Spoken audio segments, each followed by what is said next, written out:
اسلام ناپاکیزگی کا دین ہے، نفاست پسندی اسلام کا مزاج ہے۔ میرے رسول پاک صلی اللہ تعالیٰ علیہ وسلم کے خوبصورت وجود نور کو رب نے اس طرح کا بنایا ہے کہ اس پر کبھی مکھی بھی نہیں بیٹھی۔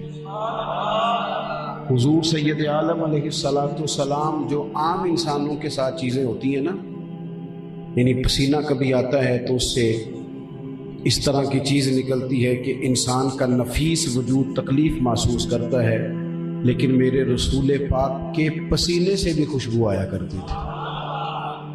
اسلام پاکیزگی کا دین ہے، پاکیزگی کا۔ اور قرآن مجید نے کہا قد افلح من زکاہا، اس نے اپنے نفس کو پاک کر لیا، وہ کامیاب ہو گیا۔ حضور صلی اللہ تعالیٰ علیہ وسلم کے منصب نبوت کو جب اللہ نے بیان کیا تو ایک بات یہ بیان کی کہ میرے محبوب کی یہ شان ہے کہ یتلو علیکم آیاتنا ویزکیکم، وہ تم پر ہماری آیتیں پڑھیں گے اور تمہیں پاک فرما دیں گے، تمہیں پاک کر دیں گے۔ اسلام نفاست پسندی کا قائل ہے۔ آج کل کچھ لوگوں نے جعلی درویشی بھی اختیار کی ہے، کہتے ہیں بابا درویش ہے۔ وہ درویش مثلا کس طرح کا ہے؟ کہتے ہیں اس نے منہ نہیں دھویا ہفتہ ہو گیا ہے۔ میں نے کہا یہ درویش نہیں، یہ میلا ہے، اس کا منہ دھلاؤ اور اسے بتاؤ کہ اسلام وہ دین ہے جو 5 وقت وضو کرنے کا حکم دیتا ہے۔ تو نفاست پسندی اسلام کا مزاج ہے۔ وضو سے جسم دھلتا ہے اور پھر جب وضو کر کے نماز پڑھتا ہے تو گناہ دھلتے ہیں۔ اور خود نبی پاک صلی اللہ تعالیٰ علیہ وسلم نے اس عبادت کو، نماز کو ذریعہ پاکیزگی قرار دیا ہے۔ آپ اس حدیث پاک کو کبھی تصور میں لائیں جو نبی پاک علیہ السلام نے نماز کے تعلق سے بیان کی۔ کریم فرمانے لگے بتاؤ اگر کسی کے دروازے پر نہر ہو، دروازہ کھولے تو سامنے تالاب ہے، نہر ہے سامنے، اور وہ 5 وقت اس میں غسل کرے، حضور فرماتے ہیں بتاؤ اس کے بدن پر کوئی میل کچیل رہ جائے گی؟ صحابہ نے عرض کی حضور بالکل نہیں رہے گی۔ تو کریم فرمانے لگے پھر جو 5 وقت نماز پڑھے اس کے وجود پر گناہ بھی کوئی نہیں رہتا، الا یہ کہ اس نے حقوق ادا کرنے ہوں اور وہ اسے ادا کرنے پڑیں گے۔ عزیز بھائی، پاکیزگی اسلام کا مزاج ہے۔ نبی پاک صلی اللہ تعالیٰ علیہ وآلہ وسلم نا سر میں کنگھی کرتے تھے، حضور مقدس بالوں کو تیل لگاتے تھے۔ دیکھیے سادگی کا معاملہ اور ہے، اور سادگی میں نفیس ہونا یہ رنگ ہے جسے میرے نبی نے بیان فرمایا ہے۔ کپڑے سادے ہونے چاہیے پر صاف ستھرے، بہترین۔ ہمارے ہاں بعض لوگوں نے نا سادگی کا ترجمہ میل کچیل رکھ لیا ہے، یہ ترجمہ نہیں ہے سادگی کا۔ اسلام تو یہ آپ کو کہتا ہے کہ آپ روٹی کھانے سے پہلے بھی ہاتھوں کو دھوئیں، روٹی کھانے کے بعد بھی ہاتھوں کو دھوئیں۔ ایک شخص کو حضور نے دیکھا، الجھا ہوا لباس ہے، بکھرے ہوئے بال ہیں، اٹا سا اس کا جسم ہے، عجیب و غریب سی کیفیت ہے۔ تو حضور نے بلا لیا، فرمایا تجھے تو اللہ تعالیٰ نے مالی طور پر وسعت دے رکھی ہے، فضل ہے تیرے اوپر، یا رسول اللہ الحمدللہ۔ تو محبوب فرمانے لگے پھر صاف ستھرا لباس پہننا، رب نعمت دے تو اس کا اثر دیکھنا پسند کرتا ہے۔ نفاست پسند بڑے، مزاجوں میں نفاست لائیں۔ لباس اجلا، خوشبو والا، اچھا صاف ستھرا پسند کیا گیا، لیکن سارا زور صرف ظاہر پر نہ ہو۔ آپ 2 دنوں کے بعد جب نہا لیتے ہیں تو طبیعت بالکل ہلکی پھلکی ہو جاتی ہے نا۔ معنی کیا ہے کہ من کے تن کے سارا میل اتر گیا تو طبیعت ہلکی پھلکی ہو گئی۔ تو اگر کبھی من کے بھی میل اتر جائیں گے نا، یعنی جھوٹ چھوڑ دیں گے، یعنی حسد چھوڑ دیں گے، عداوت چھوڑ دیں گے، بدگمانی چھوڑ دیں گے، جھوٹ چھوڑ دیں گے، تکبر چھوڑ دیں گے، جب آپ ایک دفعہ چھوڑیں گے نا، چلیں آج تجربہ کر لیں، ایک دن میں تجربہ کر کے دیکھیں کہ آپ نے نا کسی بندے کے سخت جملے کے جواب میں بھی کہنا یار اگر کہہ بھی لیا ہے تو میری کون سی کوئی اوقات، کوئی حرج نہیں۔ کو 2 دفعہ دن میں معاف کر کے تو دیکھیں بھلا اللہ دل کو سکون کتنا عطا فرماتا ہے۔ اسلام نفاست کا دین ہے. ایک نفیس مسلمان، صاف ستھرا، سونا، سجیلا، خوبصورت مسلمان اسلام ترتیب دیتا ہے. لو سنو، ایک تو یہ ظاہری صفائی ہے، اور ایک میرے نبی پاک صلی اللہ تعالی علیہ وسلم نے فرمایا تمہیں بتاؤں نا بھلا خوبصورت مسلمان کون ہوتا ہے. حضور فرمانے لگے تمہیں بتاؤں نا بھلا خوبصورت مسلمان کون ہوتا ہے، اسلام کس کا خوبصورت ہے. یا رسول اللہ بتائیے.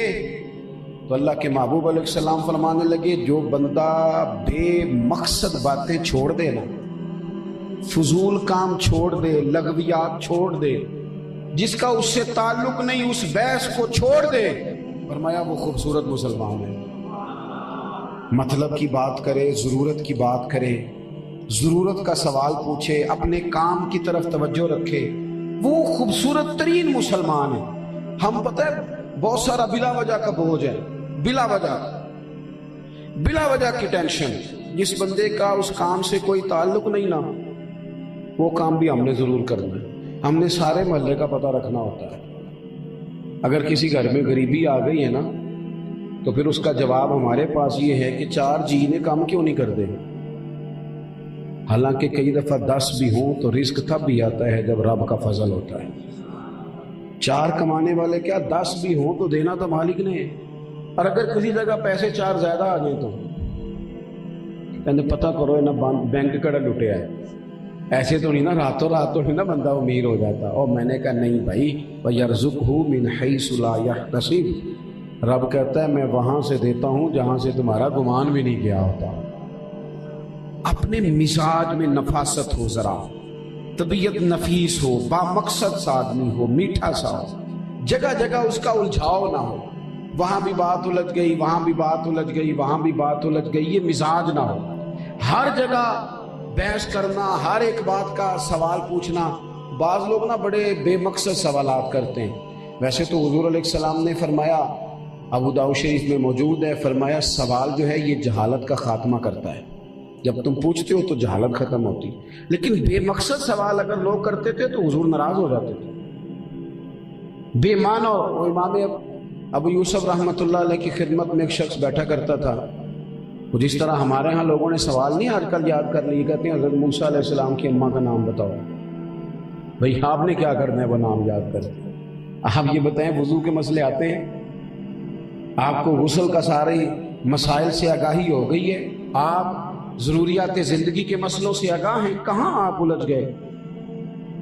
امام ابو یوسف کے پاس ایک شخص بیٹھا کرتا تھا. اس نے کہا امام صاحب سارے لوگ سوال کرتے تھے وہ نہیں کرتا تھا. تو امام صاحب نے ایک دن کہا یار تو بھی کچھ پوچھا کر. کہنے لگا جی پوچھتا ہوں، بتائیں روزہ کب افطار کرنا ہے؟